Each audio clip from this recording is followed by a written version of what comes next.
আসসালামু আলাইকুম রহমতুল্লাহ। ইংরেজিতে একটা কথা আছে, নো ম্যান ইজ অ্যাবভ ল। কেউই আইনের ঊর্ধ্বে নয়।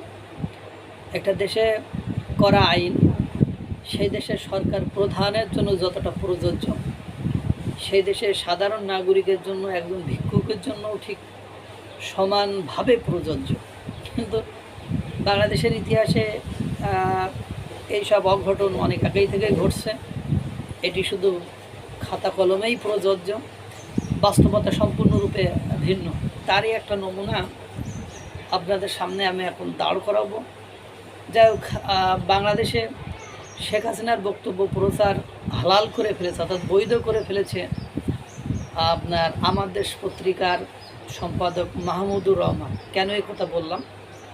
আপনারা জানেন যে আগস্ট মাসের 2-3 মাস, 2-2.5 মাস আগে আগস্ট মাসে বাংলাদেশে একটি আইন করা হয় যে নিষিদ্ধ আওয়ামী লীগের নেত্রী বঙ্গবন্ধু তনয়া সাবেক প্রধানমন্ত্রী শেখ হাসিনার কোনো বক্তব্য বাংলাদেশে প্রচার করা যাবে না বা বক্তব্য প্রচার করা হবে না। তাহলে এটা আইন লঙ্ঘন এবং তার বিরুদ্ধে ত্বরিত গতিতে, অর্থাৎ দ্রুত গতিতে তার বিরুদ্ধে অ্যাকশান নেওয়া হবে। তারপর থেকেই সামাজিক যোগাযোগ মাধ্যমে বাংলাদেশে বাস করে, বাংলাদেশের থেকে যারা সামাজিক যোগাযোগ মাধ্যম ব্যবহার করে, সাংবাদিক যারা, ইলেকট্রনিক মিডিয়া থেকে প্রিন্ট মিডিয়া, সকল মিডিয়াতে কিন্তু বঙ্গবন্ধু শেখ মুজিবুর রহমানের কন্যা সাবেক প্রধানমন্ত্রী শেখ হাসিনার বক্তব্য প্রচার একেবারে বন্ধ হয়ে গিয়েছে। অর্থাৎ কেউ বাংলাদেশে বসে অন্ততপক্ষে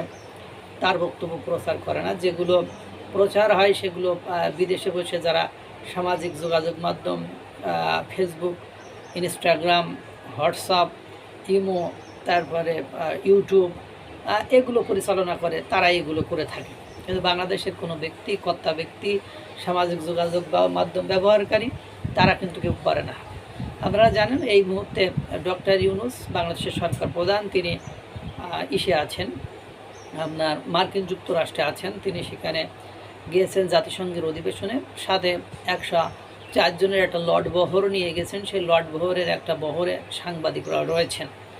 সেই সাংবাদিকদের মধ্যে একজন নোমান নামে একজন আমার দেশ পত্রিকার সাংবাদিক আছেন। তিনি শেখ হাসিনার বক্তব্যটি আপনার ওখান থেকে করে ছেড়ে দিয়েছেন এবং শেখ হাসিনা নাকি এ পর্যন্ত 8টি মিটিং সিটিং করেছেন। সেখানে ভার্চুয়ালি তিনি এবং তার সন্তান অর্থাৎ সজীব ওয়াজেদ জয় তারা উপস্থিত হয়ে দেশের অস্থিরতা এবং বিভিন্ন দিক নির্দেশনা দিয়েছেন। তিনি সেই দিক নির্দেশনাগুলো অবশ্য বাংলাদেশের জন্য মারাত্মক লেভেলের ভয়ানক, সেটা তিনি লিখে প্রচার করেছেন এবং সেখানে শেখ হাসিনার যে বক্তব্য, সেই বক্তব্যটিকে কোট আনকোট করে উল্লেখ করেছে আমার দেশ পত্রিকা। এখন প্রশ্ন হলো, বাংলাদেশের যদি এ আইন করে যে কারোর কোনো ব্যক্তির বক্তব্য প্রচার করা যাবে না, তাহলে আমরা সেই প্রতিবাদ করতে পারি এটা কালো আইন, এটা ভালো হয়নি। কিন্তু কথা হলে সেই আইন মান্য করতে কিন্তু আমরা বাধ্য হয়ে যাই। কারণ না হলে সরকারের, আমি আজকে এই আইন অমান্য করলাম, তার একজন অমান্য করলো, তো এরকম করতে করতে সরকারকে বা সরকারের তৈরি করা আইনকে তো কেউ আর মান্য করবে না।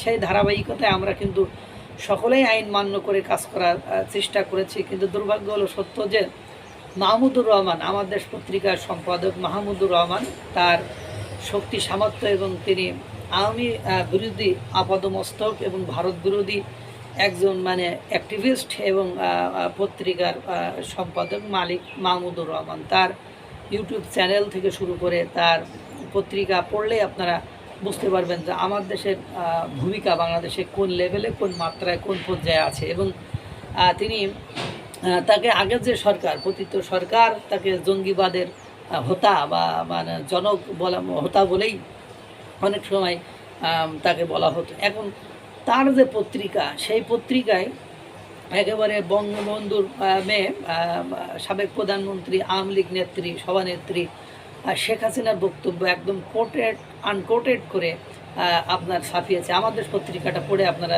দেখে নিতে পারবেন, কারণ আমি ওটা পড়তে চাই না, পড়ে আর আইন ভঙ্গ করতে চাই না। এখন ঘটনা হলো, আমার জন্য আইন একরকম, আপনার জন্য একরকম, আর সরকারের ফেভারে থাকা লোকজন পত্র পত্রিকা তাদের জন্য কি আইন অন্যরকম? এইরকম হলে তো একটা কেওয়াস অর্থাৎ বিশৃঙ্খলা সৃষ্টিরই এটা নামান্তর। কারণ আমি আপনি কেমনে বলছি যে এটা, কারণ সরকার যেখানে দিক নির্দেশনা দিয়েছে, সরকার যেখানে মানে বলেছে কঠোর ব্যবস্থা করা হবে, তাহলে আমরা দেখতে চাই যে আমার দেশ পত্রিকার মাহমুদুর রহমানে এখানে কোনো যুক্তি নেই তো, যে এই যুক্তি দিলে তো সব মুক্তি। যে আমি আমার কাছে আমি যদি এরকম ধরনের বক্তব্য প্রচার করতাম, আমাকে যদি আটক করা হতো, তা আমি বলছি না আমি ভালোবাসা থেকে করেছি, এটাও তো একটা যুক্তি, এটা বলা যেত না? এখন মাহমুদুর রহমান হয়তো বা যুক্তি দেবে যে এটা আমি চাইছি দেশবাসীকে সচেতন করতে সে করতে, তাহলে এটা অন্যরাও প্রচার করে দেখো যে শেখ হাসিনার চরিত্র কেমন, লেভেল কেমন, পর্যায় কেমন, ধাঁচ কেমন, স্টাইল কেমন, এটা প্রচার করতেও তো অন্যরাও এটা প্রচার করতে পারে। এভাবেই তো প্রচার বৈধতা পেয়ে যায়। দুর্ভাগ্য হলো সত্য যে মাহমুদুর রহমানকে তাহলে কি এই সরকার ভয় পায়?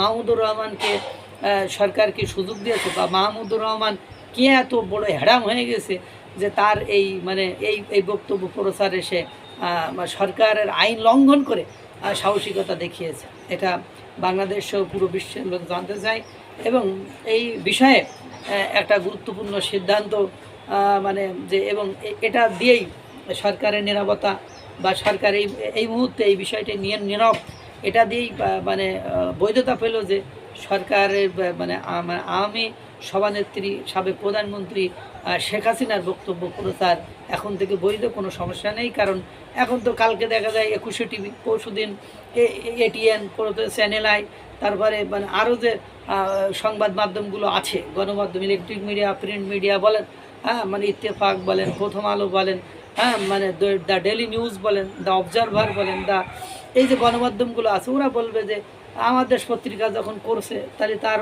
এটা পড়ার জন্য অনেকে তার পত্রিকার প্রতি হ্যাঙ্গার আফটার হয়ে যাবে, তাহলে তার জনপ্রিয়তা বেড়ে যাবে। এইভাবে ওরা যদি করে, আমি করব না কেন? এই প্রতিযোগিতায় কিন্তু এবার বঙ্গবন্ধুর কন্যা সাবেক প্রধানমন্ত্রী, সভানেত্রী, আওয়ামী লীগের সভানেত্রী শেখ হাসিনার বক্তব্য কিন্তু প্রচার করা শুরু হবে। এটা আসলে সরকার কিভাবে নেবে, কিভাবে দেখবে, এটাই এখন দেখার বিষয়। আল্লাহ তাআলা সকলকে ভালো রাখুক, সুস্থ রাখুক। আসসালামু আলাইকুম ওয়া রাহমাতুল্লাহ।